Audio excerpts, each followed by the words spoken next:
Entendi. barulho. Se vocês quiserem desligar o microfone e ligar só na hora que vocês quiserem falar, fica à vontade para desligar o microfone e não atrapalhar a live, tá? Obrigado. Amo vocês. Aqui, ó, o Felipe. O Felipe, quando conheceu a Etienne, fez assim para ela, ó. Aí ela fez assim para ele, ó. Ou seja, ficou só na zona da amizade.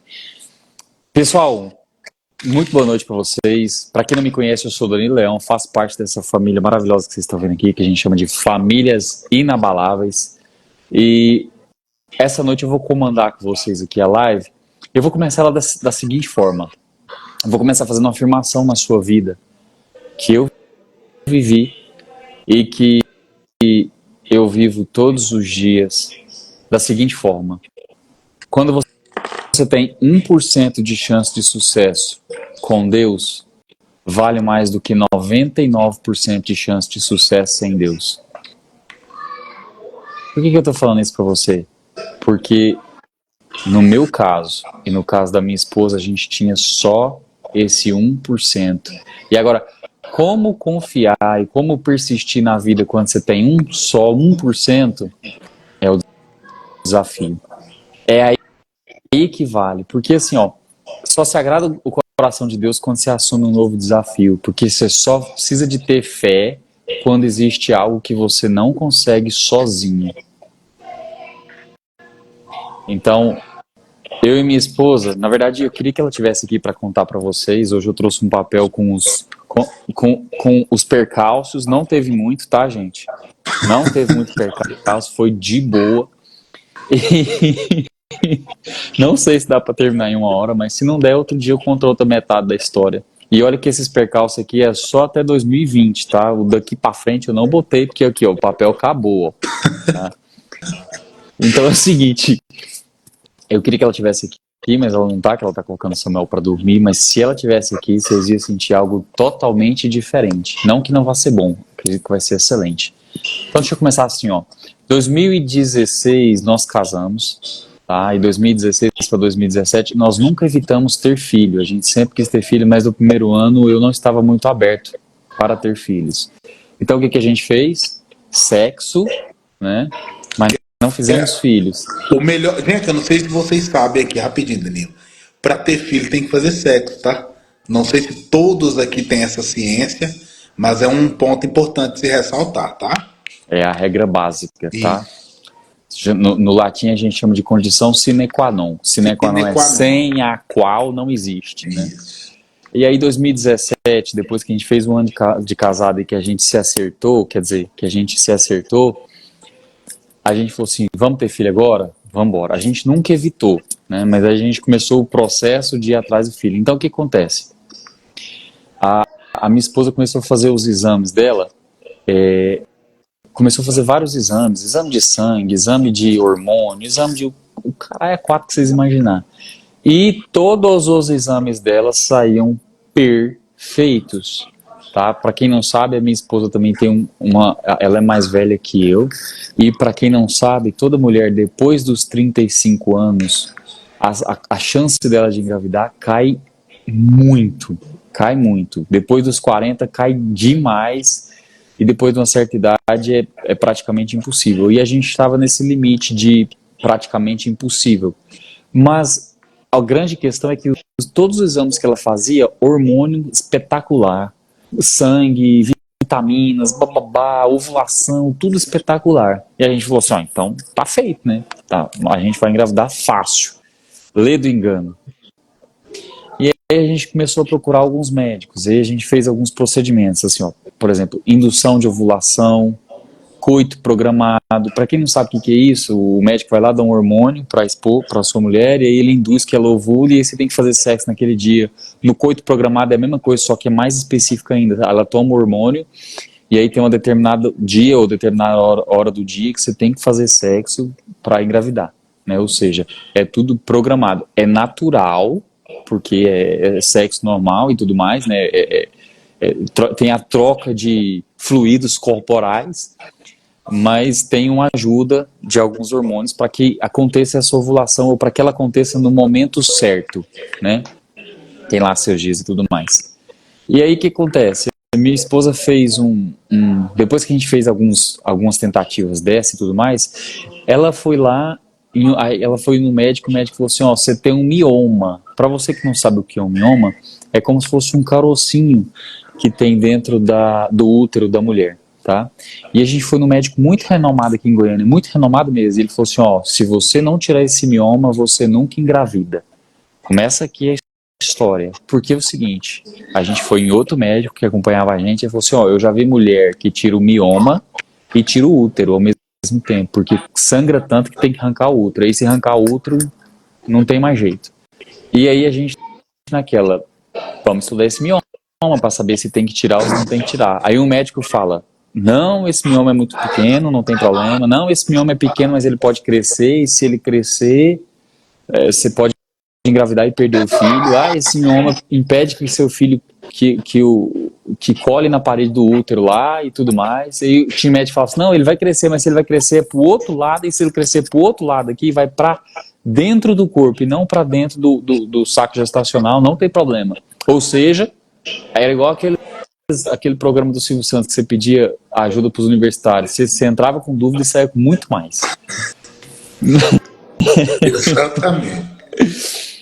E aí é o seguinte, nessa época, a gente passou pelo primeiro período de sofrimento, mas foi muito mais brando do que o que vem a seguir, tá?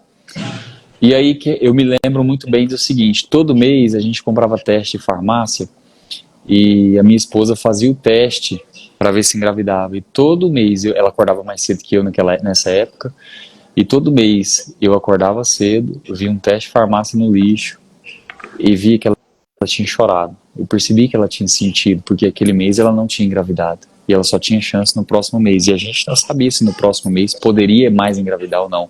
Mas até então, a história tá aqui, ó. Tranquila, calma, que vai passar muita água embaixo dessa ponte. Muita coisa aconteceu depois disso. Porque é o seguinte, lá em novembro de 2018, eu tava dormindo um dia na minha cama, e de repente minha esposa chegou chorando, me empurrando assim, ó. Acorda, acorda, acorda. Eu pensei, aconteceu alguma coisa ruim. Ela tá chorando. E ela me mostrou o teste de gravidez. Mano, a gente tava grávido. Literalmente grávido. Mano, nesse momento, Felipe Etienne, eu não tenho como descrever o que eu senti. Nossa, foi lindo demais. Porque a gente vinha de uma tentativa de 1 ano e meio frustrada e de chances pequenas, né, de ter filhos, mas até então nada muito aprofundado na medicina, porque os exames dela deu tudo ok, então a gente vai engravidar, normal, beleza, né? E aí engravidou, gravidez Pessoal, natural. Quem passou por essa alegria, comenta aqui, ó. Eu já passei por isso. Eu já passei por essa alegria. Comenta aqui se você tem filho ou tem filhas, coloca aí, eu já passei por essa alegria pra mim. Exatamente, porque, mano, foi uma alegria, foi um negócio louco demais. Cara, pelo amor de Deus, que loucura. E a minha esposa, ela sempre acreditou que Deus poderia, que ele tem o poder, mas ela nunca acreditou que ele faria. E eu sempre falava pra ela, você vai engravidar, você vai engravidar, você vai engravidar. E aí o seguinte, eu me lembro que a gente viajou com os meus familiares, a gente foi pra uma praia, e a gente estava grávida e a felicidade toda, só que a gente, ó, não contou pra ninguém. Ninguém sabia. Ela lá grávida e a gente feliz e ninguém sabia. E antes da gente viajar, a gente ouviu o coração do bebê. Foi a primeira semana que dava pra ouvir o coração. Então, bate bem rapidão. E aí é o seguinte, a gente viajou, voltamos. Quando a gente voltou na outra semana, era outro ultrassom. A gente pegou o carro, foi veloz pro médico, felizaço. Chegou lá, tivemos uma consulta com o médico, conversando assim, não, doutor, como é que vai ser o parto e não sei o quê. Sabe aquelas conversas? Sim. Como é que vai ser o parto, como é que vai ser? De repente, ele falou assim, não, moça, assim, vai ser tudo tranquilo e tudo mais, senta aqui que eu vou te examinar. A hora que ele sentou para examinar, ele passou o gel na barriga dela, pegou o bichinho da ultrassom, passou de um lado, passou do outro, passou de um lado, eu comecei a arrepiar, passou do outro, passou de um lado, e não tinha mais coração. Nesse momento, cara, o chão sumiu dos meus pés. A minha esposa, eu lembro que a gente saiu do meio, ela nem quis conversar mais. Ele falou assim, ó, gente, não tem mais coração aqui, não tem mais vida. A arrepio, porque a gente entrou dentro do carro, porque a nossa esperança era o seguinte: você imagina duas pessoas tentando engravidar por um certo tempo e pensando assim, ó, a gente não tem chance, mas se tiver é uma só. E a gente engravidou, a gente contou a vontade, a vitória, agradeceu a Deus, tudo mais. 8 semanas depois a gente perdeu, depois de ouvir o coração. Eu lembro que a gente entrou no carro, eu lembro de tudo, porque quando tem um forte impacto emocional, você lembra dos detalhes, né? Eu lembro que quando a gente entrou no carro, começou uma chuva forte, forte. Minha esposa me abraçava e chorava. E eu chorava, eu não tinha o que fazer. O que eu ia fazer? Me sentindo impotente, sentindo raiva de Deus. Porque eu pensei, cara, pra que você dá essa esperança pra gente? Se as nossas chances são pequenas. Pode falar, Etienne. Tira o som do seu negócio. Isso, top. E daí pra frente começou uma coisa que a gente chama de via crucis. Aí é que o negócio foi pesado. Você sabe por quê, gente? Porque depois desse ocorrido a gente sumiu de tudo, sumiu de todo mundo, sumiu de tudo. Minha esposa não queria ver mais ninguém, a gente não queria saber de mais nada, porque a gente pensou, a gente jogou fora. Existiu o momento de se culpar, de culpar a Deus, do remorso, de tudo que vocês imaginaram. E aí quando foi uns 3 meses depois, a gente voltou no médico, e o médico falou assim pra nós, assim, ó, cara, é forte isso aqui que eu vou falar agora, hein? O médico virou pra nós e falou assim, você não expeliu o saco gestacional. A sua vontade de ser mãe é tão grande, é tão forte, que você agarrou nesse neném e o saco gestacional ainda tá aí. O neném não tem mais vida, mas o saco gestacional ainda tá dentro de você. E eu lembro que a gente foi passar por um processo muito doloroso que eu não desejo para ninguém. E eu imagino que uma pessoa passa por isso quando tem vida dentro dela. A minha esposa teve que tomar remédio para abortar o saco gestacional. Então a gente foi para uma clínica onde as mães saem com filhos para tirar um saco gestacional que estava dentro dela sem vida. E vocês não têm noção de uma mulher passar pela dor do parto, porque é a dor do parto, um parto normal, só que no final das contas ela vai parir um saco gestacional sem vida. E eu passei do lado dela essa noite, mano.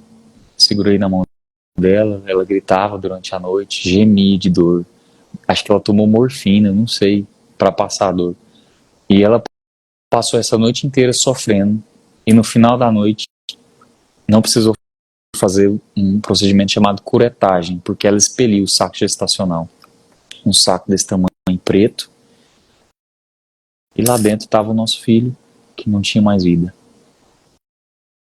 E foi complicada essa fase para nós, sabe?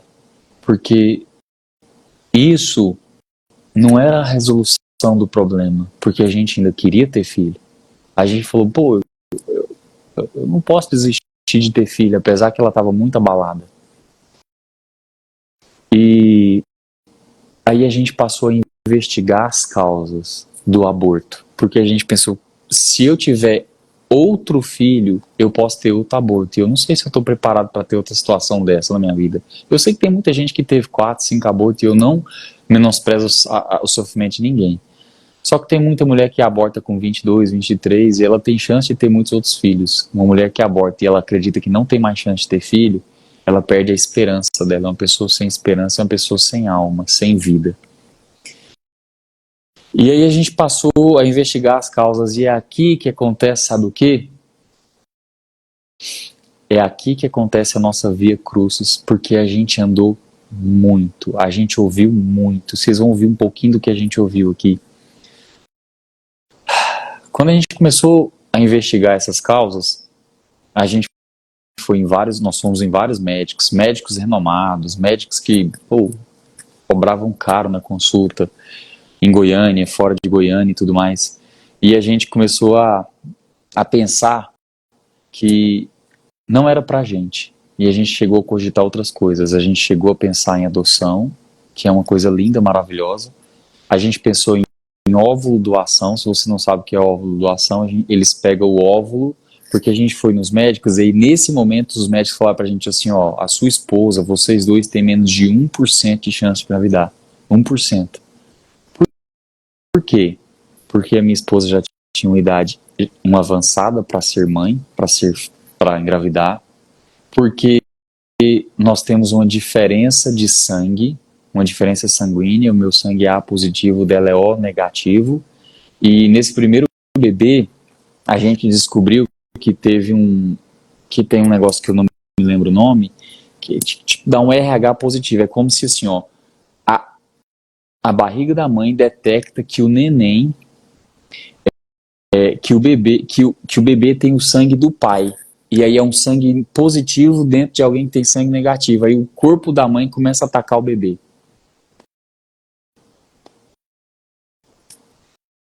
E aí a gente pensou, talvez foi Como por se isso. fosse uma incompatibilidade sanguínea ali, mais É ou uma menos. incompatibilidade sanguínea, Cara, Felipe. e olha só que coisa estranha. Meu sangue é O positivo. O da minha princesa é AB negativo.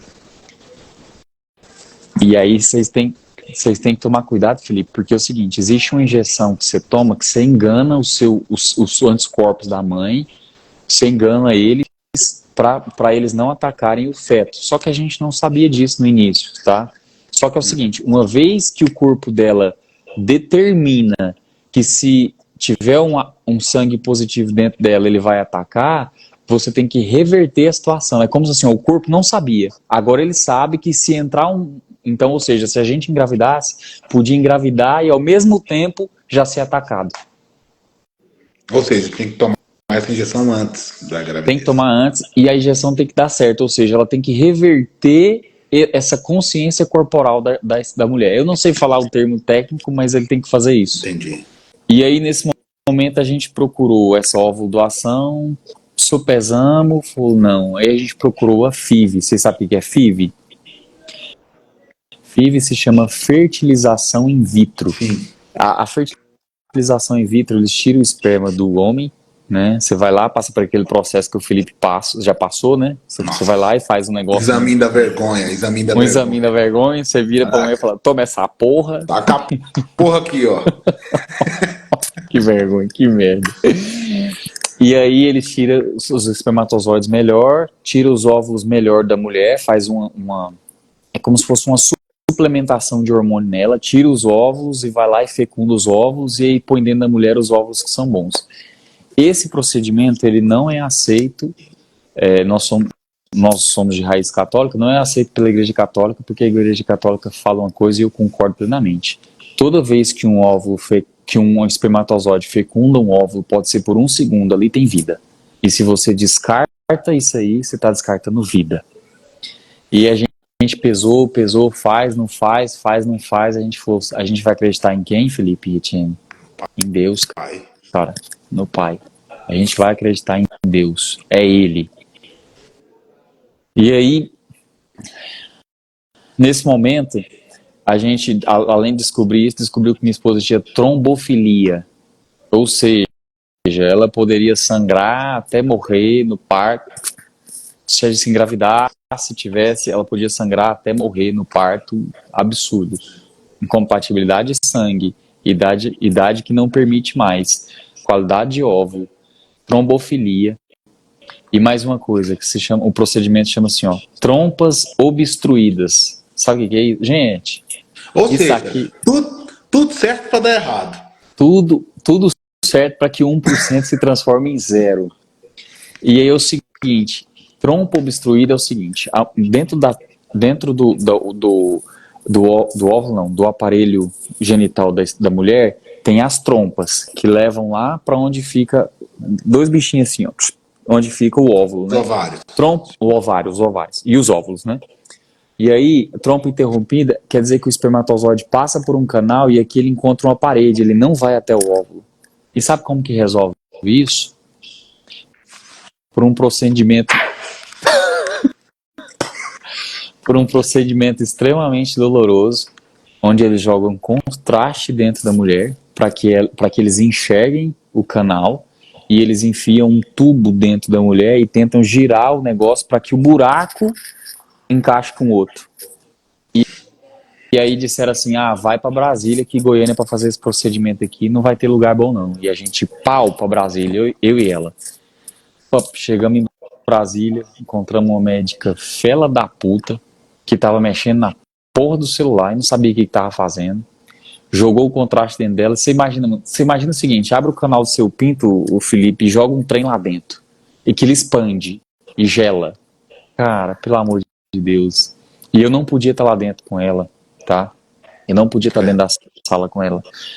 E aí ela, passando por esse procedimento lá, chorando, sendo humilhada, abrindo as pernas pros médicos lá, o cacete a quatro e tudo mais.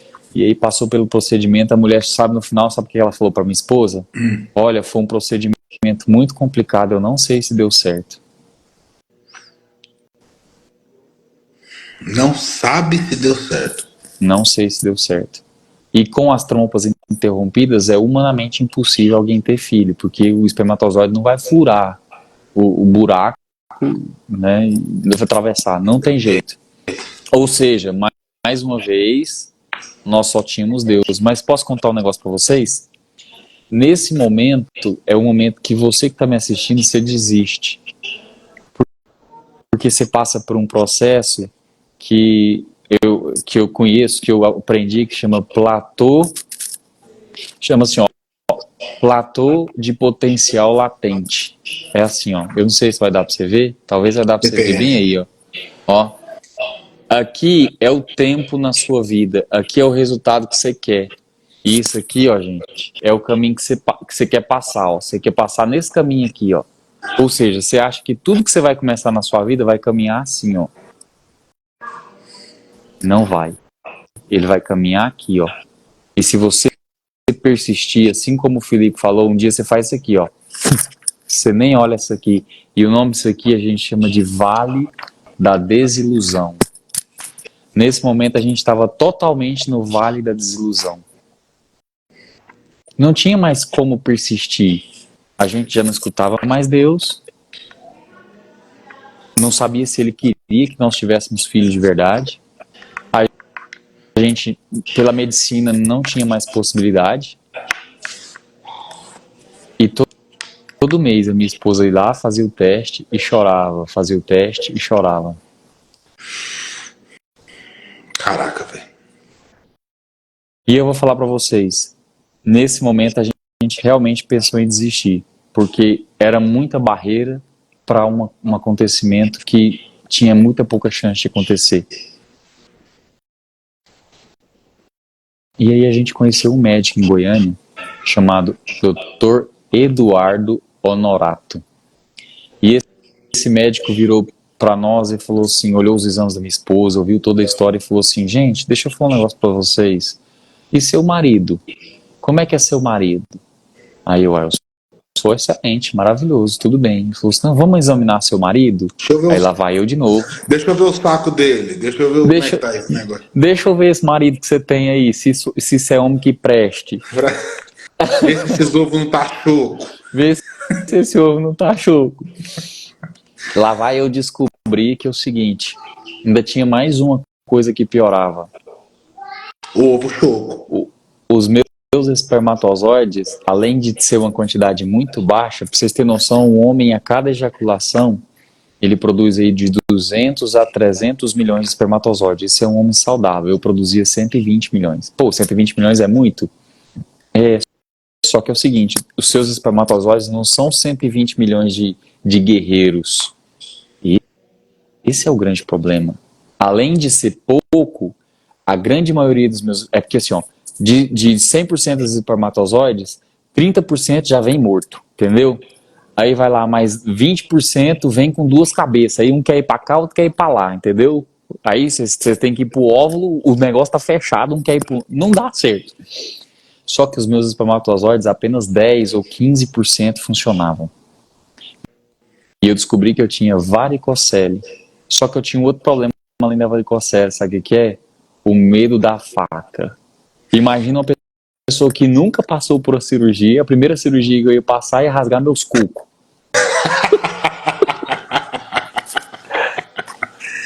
Que cirurgia da peste, amigo. Eu passei a vida inteira tendo medo de cirurgia porque a minha mãe colocou esse medo em mim. E aí eu descubro com, sei lá, 29, 30 anos, eu acho que eu tinha 29, 30, que para eu engravidar a minha esposa, eu ia ter que passar por uma cirurgia no meu, na minha virilha, no meu saco. E dói, hein? E dói, hein? Sabe o que eu fiz? Falei, eu vou honrar essa mulher, não interessa eu ter medo, eu posso morrer naquela mesa lá. E não tinha chance nenhuma de morrer, gente. Nem de ficar broxa, não tinha chance de nada. Era só a minha cabeça. Que eu medo, eu vou falar, morrer não tem problema. O problema é ficar broxa. O problema é o médico apertar seus cocos aqui, ou na hora de fazer a cirurgia, e você não voltar nunca mais a ter uma ereção. E aí eu falei, cara, não interessa o meu medo, não interessa nada. Eu vou fazer. O médico falou assim, ó, se você fizer essa cirurgia, o médico que me operou, se fizer a cirurgia e tomar os remédios, é média de 6 meses você engravida sua mulher. Eu falei, mano, tô dentro, pode meter a faca. Fui pra cirurgia. Se eu contar a história da cirurgia aqui, vocês choram chora comigo. Porque eu fiz a cirurgia, e aí, assim, a cirurgia foi um sucesso, foi muito rápida e tudo mais. E eu lembro que eu tava na sala de cirurgia, meu pintinho tava desse tamanho aqui, ó, depois eu não sei porquê. Os bagos desse tamanho, o pintinho desse tamanho. E eu sentindo uma dor, Felipe, Etienne, eu sentindo uma dor. Assim, Morena tá doendo demais, eu acho que tá rasgando aqui, tá rasgando, Morena. Tá rasgando a cirurgia. Aí ela, meu Deus, o trem, eu enfaixado, todo mole aqui na cama e falando, eu tô sentindo, tá sangrando, tá sangrando. Não era sangrando, Felipe. Eu tava fazendo xixi em mim mesmo.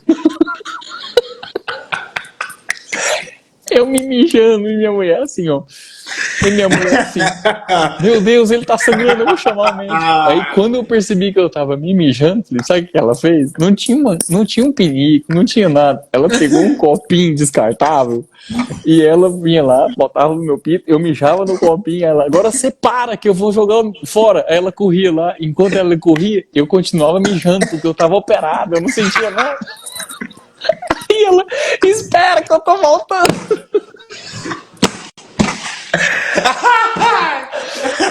E eu me mijando. E ela voltava com um copinho ao tamanho do pitinho. E eu nunca vi tanto xixi na minha vida, mano. Mano, que vergonha. Não, pra começar, pra que o povo deixa sua bunda, seu cu de fora, se você vai operar o saco? Aí tá eu lá, todo arregaçado, com a bunda de fora, as enfermeiras me trocando. E minha mulher correndo com um copinho na mão pra jogar no vaso o meu xixi. Ai, cara, faz toda a vida do operado brasileiro não é fácil, não. Não. E foi particular, tá? E foi particular. Ai, Jesus. E aí, o que acontece? Muito lindo, eu operei, e o médico passou pra nós, e aí a gente começou. Eu virei pra minha esposa e falei assim, vamos voltar a acreditar que Deus tem isso pra nós? Vamos voltar? Ela falou assim, vamos. Aí eu fiz a cirurgia, a gente continuou o acompanhamento com esse médico, um doutor, e aí ele falou assim, tá bom, fez a cirurgia, você vai começar a tomar os remédios lá, as pílulas e tudo mais, mas esse não era o pior. O pior é o seguinte, a minha esposa morre de medo de agulha. E esse médico renomado falou assim, ó, nós vamos ter que começar um tratamento hormonal para que você engravide e depois de engravidar você vai continuar tomando hormônio. Se você já comprou um hormônio na sua vida, você deve saber o preço de um hormônio. Nós fizemos tratamento com hormônio uns 6 meses. Só que é o seguinte, a minha esposa cuidou de mim depois do pós-operatório, né? Ela ia tomar... Você já viu um capítulo do Pateta, que ele dá banho ele dá banho numa elefoa chamada Dolores? Todo dia ela me dava banho cantando vou te dar um banho, Dolores, Dolores. E ela cuidou de mim nesse pós-operatório. E aí o médico falou assim, ó, a gente tem que começar agora um tratamento hormonal para te dar um suplá aqui de hormônio, Cacau Morena, né? E seu marido do outro lado se tratando, pra gente conseguir engravidar naturalmente, porque esse médico é super assim, ele é super cristão, ele é super contra todo e qualquer tipo de anticoncepcional, anticonceptivo, ele é fera. Sim. E aí, beleza. Só que é o seguinte, pra tratar a minha esposa, a gente começou oração, novena. Tem um negócio chamado Pílula do Frei Galvão. Você lembra do Viva o Frei Galvão? Essa pílula, Frei Galvão, era um frei, nós somos católicos, né? Um frei católico que morreu, né? Morava no sul, e ele tinha umas pílulas, pílula de papel mesmo, tá? Que muitas mulheres engravidou tomando a pílula. Então a gente era pílula do Frei Galvão, novena, oração, método Creighton. Se você não conhece o método Creighton e você quer engravidar ou você não quer engravidar naturalmente, conheça. É um método desenvolvido nos Estados Unidos que é totalmente científico e faz a mulher se conhecer exatamente todinha. Eu passei por todo o método Creighton com a minha esposa para conhecer exatamente todos os momentos dela. Dá para você saber se você tem chance de engravidar, se você não tem chance de engravidar, que dia que você pode fazer para você ter filho ou para você não ter filho. É espetacular. E eu vou falar para você, é natural. É ciência com natureza. É perfeito. E a gente começou a fazer junto o método Creighton, eu tomar as pílulas do lado, e aí o médico começou a dar esse tratamento. Minha cunhada tomou essa pílula. Depois você me fala se ela engravidou. E aí é o seguinte. Engravidou. Engravidou? Cara, é incrível. É Deus, cara. É Deus. Não é a pílula, não é um pedaço de papel. É a fé e Deus, tá? E aí o que acontece? Eu comecei um tratamento com ela hormonal. E como que dá esse tratamento hormonal? É seringa, agulha na barriga. E a minha esposa morre de medo de agulha. Então, assim, ó, todos os dias de manhã, aqui duas, Etienne, todos os dias de manhã, prima, irmã dela, eu tinha que pegar a barriga dela, fazer o negócio, mexer, e ela já chorando aqui, ó, e a gente rezando junto, orando junto, e eu, puf, metia a agulha nela, dava a injeção. No outro dia metia, e tinha dia que não machucava, mas tinha dia que ficava uns vergão, assim, ó, de dor. A agulha é fininha, gente, mas pra quem tem medo. Tinha dia que ficavam, e todo dia ela chorava. Todo dia a gente passava por esse processo. Passava mês, voltava mês, não engravidava. Passava mês, voltava mês, não engravidava. E a gente, nesse processo de dar a injeção nela, só um adendo aqui que eu esqueci. Teve um médico que falou pra nós que a gente não ia engravidar, e mesmo que ele visse ela grávida, ele não ia acreditar. Mano, escuta isso. Inclusive esse médico, acho que trabalha, acho não, ele trabalha numa clínica aqui perto da minha casa. Toda semana, eu e minha esposa passamos de carro lá e fazemos isso aqui, ó, na clínica. A gente mostra o Samuel e faz assim, ó, seus desumanos, filha da... Desse jeito. Porque vocês sabem que eu tenho Samuel, né? Vocês sabem que o negócio deu vitória, mas o processo para você alcançar a vitória na sua vida tem um custo. Tem o deserto, tem o vale da desilusão. E aí, beleza, a gente nesse processo, descobrimos o método Creighton, fazendo o método Creighton, agora todo mês tentando, eu tomando pílula depois da operação, e ela entrando nos hormônios, entrando no hormônio. Nesse meio tempo, no final do ano 2020, mais pro final do ano 2020, um amigo meu de 17 anos de amizade se tornou padre. Existe um negócio assim, ó, que um padre, quando ele dá a bênção neo-sacerdotal, ou seja, de neo-sacerdote, ele carrega uma mochila de bênção novas para dar, e a gente foi na consagração dele lá como padre, e ele deu essa bênção na gente, e quando ele deu essa bênção, a gente sentiu um poder de Deus, um negócio que reavivou a gente de uma maneira absurda.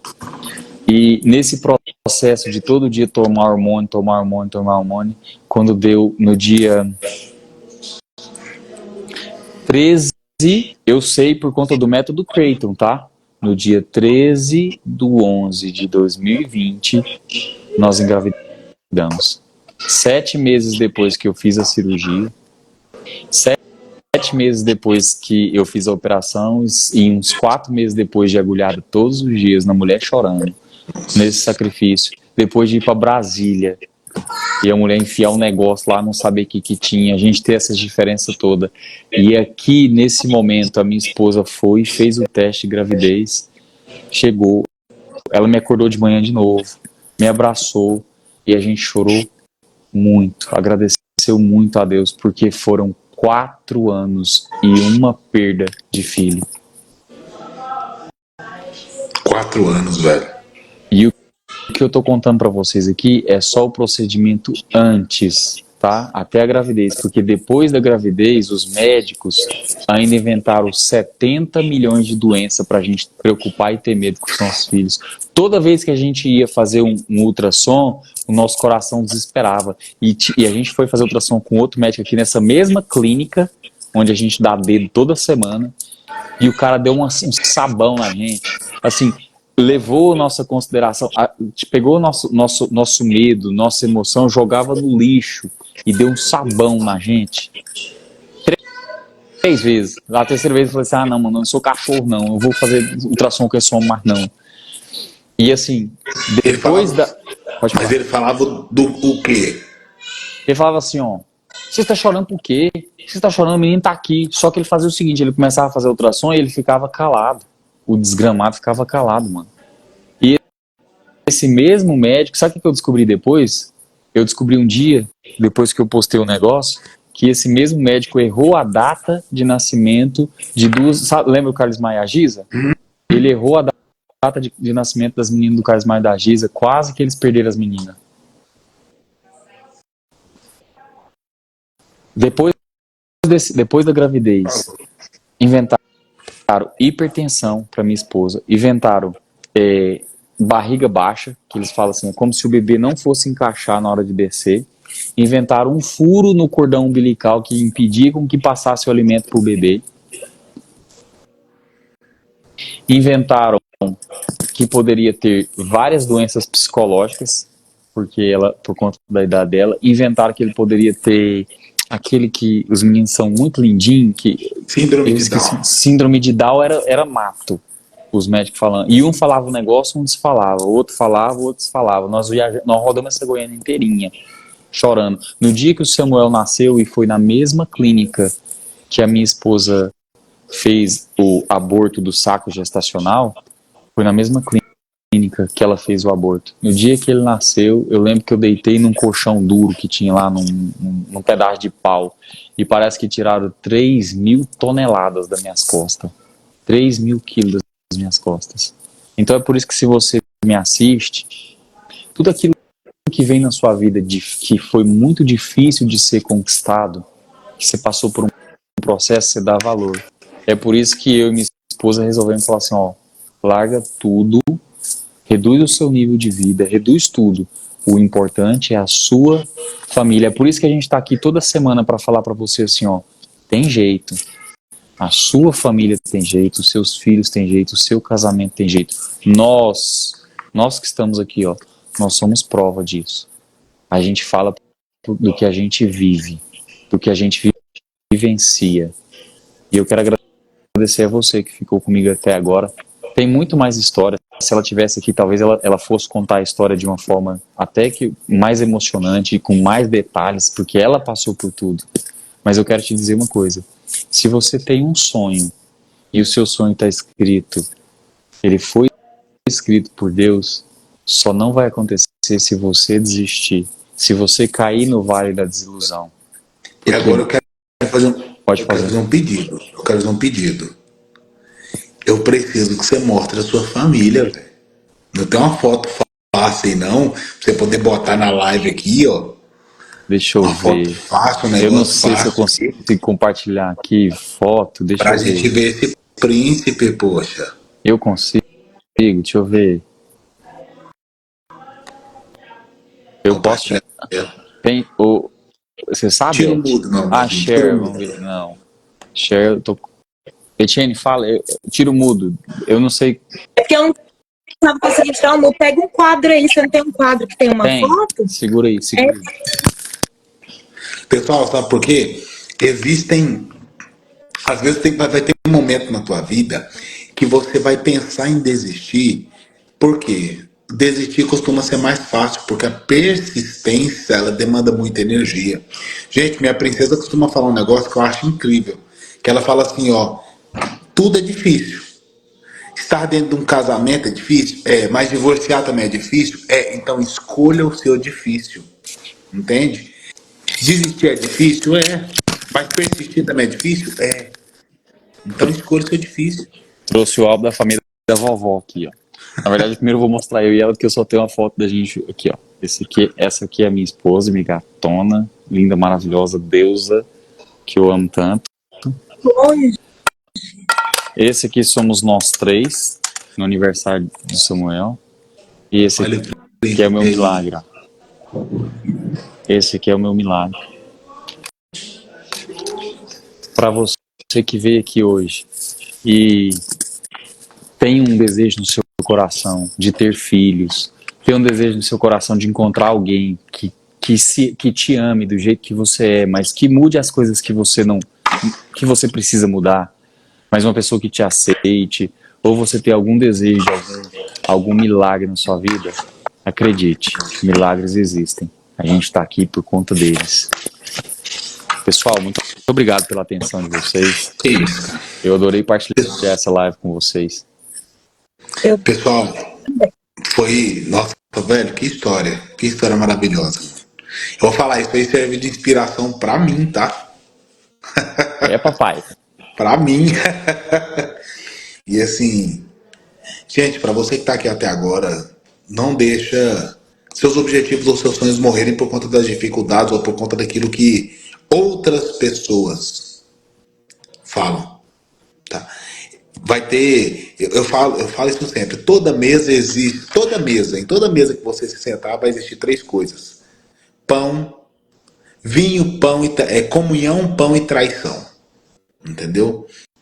Por quê? As pessoas elas querem jogar areia nos seus sonhos, areia nos seus objetivos, vão querer colocar dificuldade, porque geralmente serão pessoas que não têm a mesma coragem ou a mesma audácia de fazer aquilo que você está fazendo. Então é mais fácil eu tentar desmotivar você do que eu ter que fazer aquilo que você está fazendo. Então assim, não pare por absolutamente nada no universo. Se você tem um sonho, um objetivo, uma meta, um plano, faça até acontecer.